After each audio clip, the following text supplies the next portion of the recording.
Hola, buenas tardes. Seguimos platicando un poquito más a fondo de los antecedentes históricos de la psicología, en este caso un poquito más enfocados a lo que son algunos filósofos y comenzamos a mencionar a Platón del 427 al 347 a.C.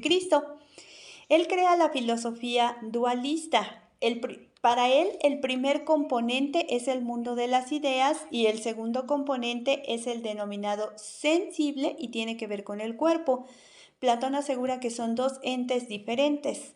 En contraparte, con Aristóteles, quien fue un destacado discípulo justamente de Platón, él considera que existen tres tipos de alma: la vegetativa, que corresponde a toda la flora; el alma sensible, que corresponde a los animales, a la fauna; y el alma racional, que corresponde al ser humano.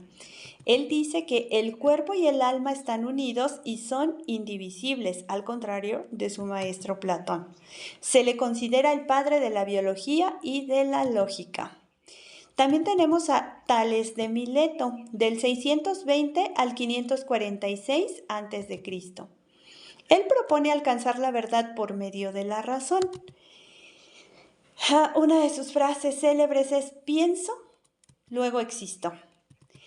Él es considerado el primer filósofo occidental.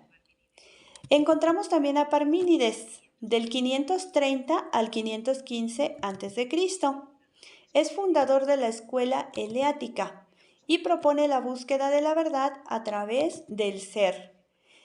Afirma que el ser está sobre la ilusión de una posible realidad.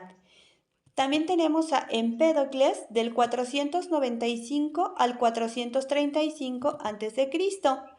Él investiga sobre el embrión y el oído. Piensa que las almas son demonios inmortales obligadas a transmigrar de un cuerpo en otro hasta su liberación.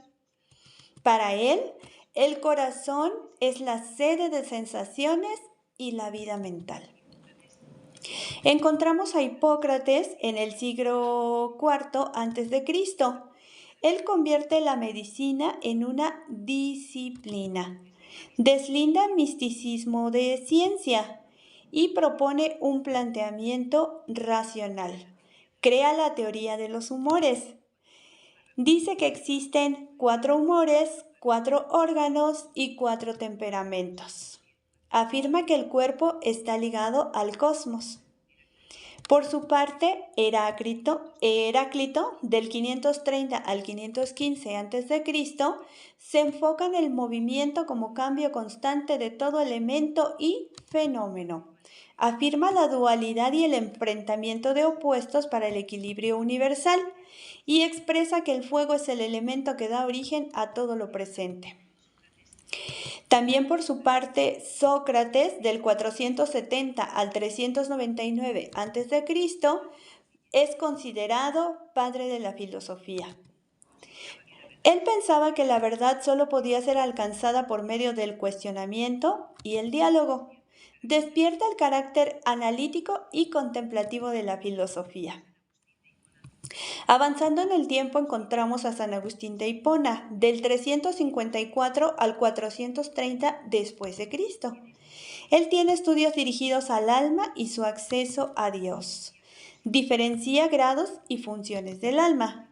Afirma que la memoria más la inteligencia más la voluntad tienen como consecuencia el alma. Su psicología parte del pecado original. Encontramos a Santo Tomás de Aquino, del 1225 al 1274. Representa el punto cumbre de la escolástica y estudia la estructura primordial de los seres mineral, vegetal, animal y sobre todo el pensamiento único del hombre. Expone las potencias del alma: estimativa, intelectiva, vegetativa, sensitiva y memoria. Afirmaba que el conocimiento proviene de sentidos interiores y exteriores. Denomina los conceptos vis como fuerza y posse como potencia.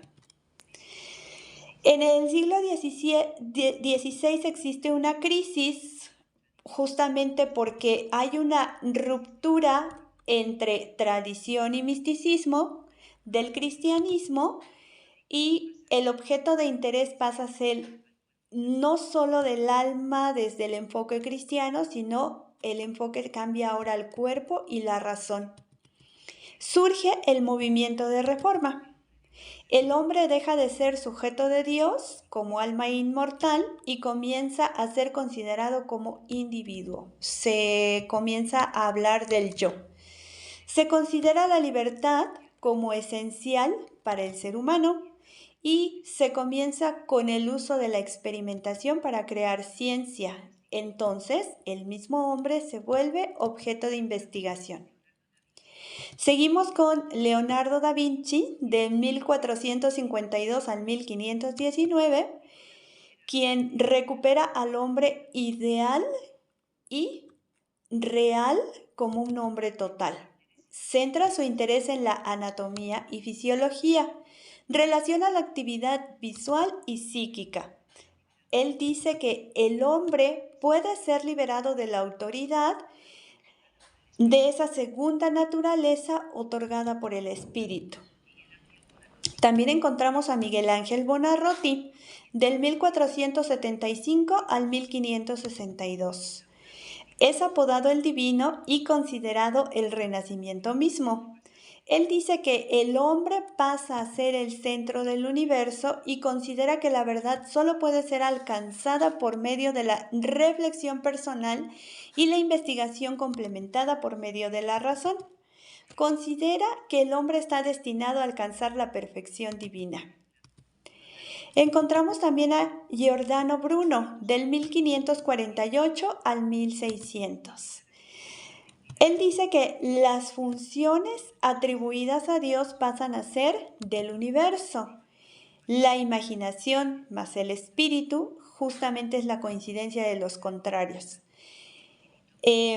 Para él existe un alma universal en el infinito y un alma humana que es la razón inteligente. Vuelve justamente la moral en preocupación por el bien común y no solo por el bienestar individual. Encontramos también a Francis Bacon, del 1561 a 1626.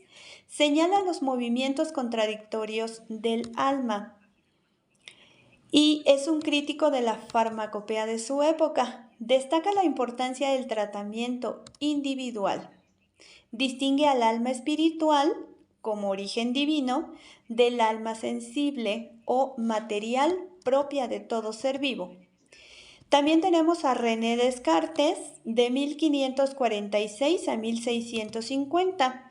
Es considerado padre de la filosofía moderna. Combate prejuicios a través del rechazo de verdades recibidas.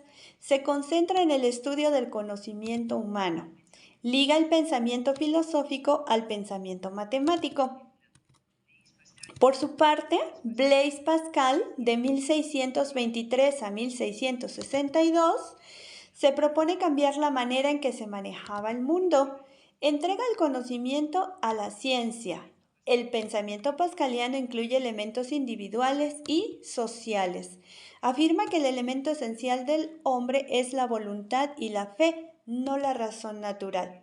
Considera que el corazón alberga tanto la voluntad como la capacidad de fe y expresa que el libre albedrío separa al hombre del animal.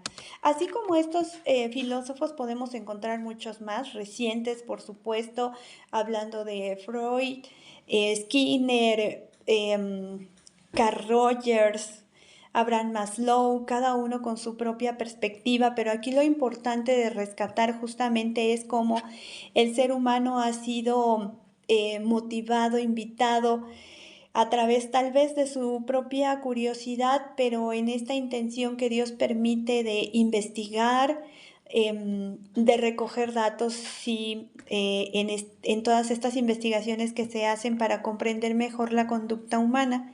Nosotros sabemos que Dios es el creador de todo, del universo y de nuestro ser, pero Él ha permitido el avance de esta ciencia, por lo tanto es importante reconocer tanto sus antecedentes como aquellos principios importantes que nos pueden ayudar a tener una consejería de bendición y justamente trabajar en lo que es el propósito de Dios, discipular a las almas. Eso es todo. Muchísimas gracias.